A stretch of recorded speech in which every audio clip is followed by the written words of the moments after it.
அல்லாஹ்வை நம்பி விட்டோம் என்றால் கண்டிப்பாக சோதனை உண்டு.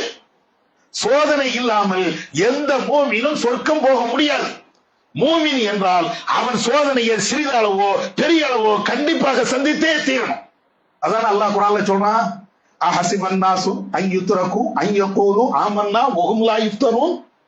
இந்த மக்கள் என்ன நினைத்துக் கொண்டிருக்கிறார்கள்? அல்லாஹ் கேட்கிறான், அஹஸிபன் நாசு அன் யுத்ரகு அன் யகூலு ஆமன்னா, நாங்கள் ஆமன்னா ஈமான் கொண்டு விட்டோம், நம்பிக்கை கொண்டு விட்டோம், தௌஹீத்வாதி ஆகிவிட்டோம் என்று சொல்வதின் காரணத்தினால் அவர்கள் விட்டுவிடப்படுவார்கள் என்று எண்ணிக்கொண்டு இருக்கிறார்களா? வஹும் லா யுஃப்தனூன், அவர்களுக்கு எந்த சோதனையும் வராது, எந்த துன்பம், எந்த பிரச்சனை, எந்த கஷ்டமும் வராது அப்படின்னு நினைச்சிட்டு இருக்கிறாங்களா?